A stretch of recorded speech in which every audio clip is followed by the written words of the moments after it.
It's funny you say that because I just had a sit down with all the field training officers that are training guys that are hired and stuff, and they're going through.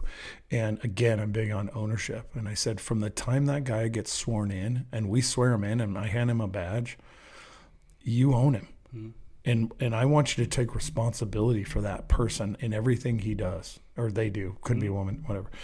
And what I mean by that is everything he screws up, it's not him, it's you. You own that. You know what I mean? He's going to screw up and he's going to do that. Sure. But instead of berating him and stuff like that, train him. And it's so much so that I don't want him to go to the next phase and then go, I've never been trained on that. You know what I mean? I don't know. And instead of that FTO going, oh, you should have been trained on it. You should know this. You're in phase 2. You're in phase 3. You should know this. He probably should. And he either forgot it, wasn't trained on it, whatever. It doesn't matter. You now know he doesn't know this, so it's on you. You train him then. Right. And you adapt that problem. You take on that problem, and you make sure he's good and he's proficient at that. You take ownership of that guy. And it's all about this job is hard enough, you know what I mean, with everybody hates us, everybody hates cops, everybody hates, because nobody likes to be told no anymore, and you can't be a criminal. But I'm really big on, like, I want to train. If I'm an FTO, I look at it like this, and this is how I want my FTOs to look at it, and this is direction that I've given them.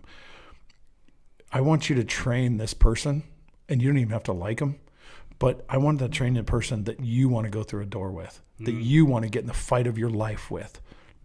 I want this guy with me.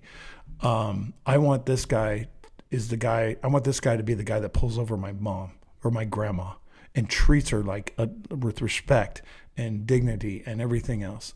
And she needs a ticket. That's fine, but treat her with respect, be professional, do whatever. That's the product I want my FTOs to put out as for cops. Put out the product that you want to work with, because you may be working with this guy for the rest of your career. True. He may be pulling over your relatives, your mom, you know what I mean? He may be in the next gunfight with you. You know what I mean? And so train them to be who you want to work with, and who you want to be a cop in your community. And that's what you're doing.